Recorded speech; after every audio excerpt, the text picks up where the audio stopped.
दोस्तों, दुनिया की सबसे ताकतवर करेंसी डॉलर को अब सीधी चुनौती मिल रही है और इस बार खेल में भारत ने भी एक बड़ा कदम उठा लिया है। दरअसल हम बात कर रहे हैं वैश्विक अर्थव्यवस्था में हो रहे एक बड़े बदलाव की, जहां धीरे धीरे दुनिया डी डॉलराइजेशन की तरफ बढ़ रही है। यानी अंतर्राष्ट्रीय व्यापार में अमेरिकी डॉलर पर निर्भरता कम करने की कोशिश तेज हो रही है। इसी कड़ी में भारत ने भी एक अहम फैसला लिया है जो आने वाले समय में तेल के व्यापार और रुपए की ताकत दोनों को प्रभावित कर सकता है। दरअसल लंबे समय से दुनिया का ज्यादातर व्यापार खासकर कच्चे तेल का अमेरिकी डॉलर में होता रहा है। इसकी शुरुआत 1970 के दशक में हुई थी, जब अमेरिका ने तेल उत्पादक देशों के साथ समझौता किया।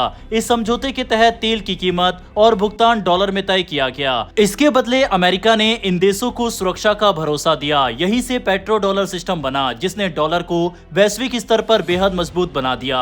आज स्थिति यह है कि दुनिया की लगभग 80% तेल का व्यापार डॉलर में होता है। इससे अमेरिका को बड़ा फायदा मिलता है, क्योंकि पूरी दुनिया को व्यापार के लिए डॉलर की जरूरत पड़ती है। यही कारण है कि अमेरिका भारी कर्ज में होने के बावजूद अपनी अर्थव्यवस्था को मजबूत बनाए रखता है। लेकिन अब इस व्यवस्था पर सवाल उठने लगे हैं। कई देशों का मानना है कि डॉलर पर ज्यादा निर्भरता जोखिम भरी हो सकती है, खासकर तब जब अमेरिका इस ताकत का इस्तेमाल प्रतिबंध लगाने या आर्थिक दबाव बनाने के लिए करता है। रूस यूक्रेन युद्ध के दौरान रूस पर लगाए गए आर्थिक प्रतिबंध इसका एक बड़ा उदाहरण है। इसी वजह से अब कई देश वैकल्पिक व्यवस्था की ओर बढ़ रहे हैं। चीन अपनी करेंसी युआन को अंतर्राष्ट्रीय स्तर पर बढ़ावा दे रहा है। वहीं कुछ देशों ने तेल व्यापार में भी डॉलर की बजाय दूसरी करेंसी अपनाने के संकेत दिए हैं। इस बीच भारत ने भी एक रणनीतिक कदम उठाया है। भारत अब गल्फ देशों के साथ अपने व्यापार, खासकर तेल के आयात को रुपए में करने की दिशा में आगे बढ़ रहा है।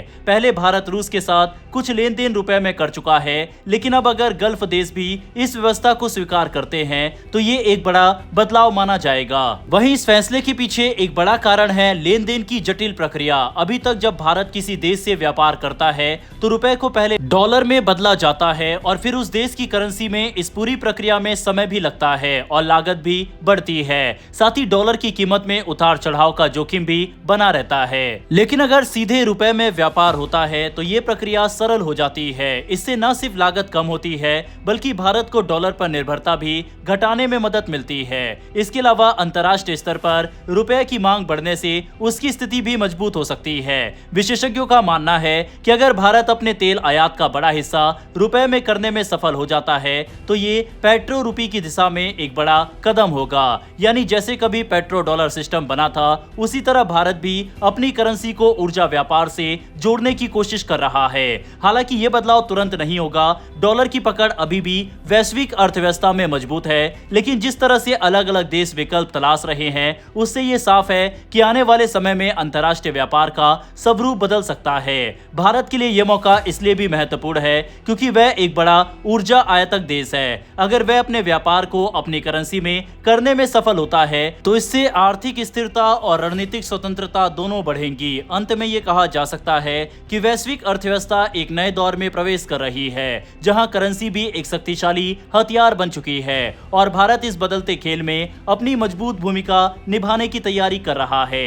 हालांकि ये भी सच है कि जब से ये युद्ध शुरू हुआ है, तब से भारत के रुपया में हिस्टोरिक डाउनफॉल देखा गया है। हालात ये है कि एक डॉलर इस समय 93.23 रुपए पर पहुंच गया है। इससे पहले जब हमने रुपया के डाउनफॉल के ऊपर वीडियो बनाई थी, उस समय 89 रुपए तक डॉलर पहुंच गया था और उस समय भी हमने आपको बताया था कि ये 100 रुपए की तरफ बढ़ रहा है। और अब हालात, युद्ध वगैरह और जिस तरह की वैश्विक स्थिति बनी हुई है, उससे फिर ये 100 रुपए के करीब जाता दिखाई दे रहा है। हालांकि दोस्तों, जब भी हम डी डॉलराइजेशन की बात करते हैं तो लोग इसे रुपया की वैल्यू समझने लगते हैं, जबकि दोनों चीज अलग है। एक है डॉलर में ट्रेड करना बंद करना और दूसरी है कीमत। तो कीमत के मामले में तो भारतीय रुपया काफी गिर रहा है, लेकिन ट्रेड में डॉलर की छुट्टी करने के लिए भारत बड़े कदम उठा रहा है। बहरहाल दोस्तों, इस वीडियो में इतना ही। लेकिन डी डॉलराइजेशन के क्षेत्र में भारत जिस तरह से कदम उठा रहा है, इस पर अपनी राय कमेंट बॉक्स में लिखकर बताइएगा। फिर मिलेंगे ऐसी एक नई वीडियो के साथ। धन्यवाद। जय हिंद, जय भारत।